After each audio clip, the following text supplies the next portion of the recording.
Welcome guys sa ating channel. So, meron tayo ngayong layout. Bale 7 days na po ang ating trabaho dito. So, napakalawang po ng ating pong layout.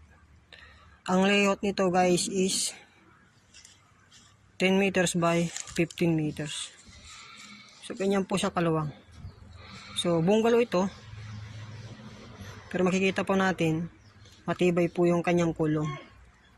So, ang kulong na ginamit po dito is 12 mm at yung kanya pong stirrup is 10 mm.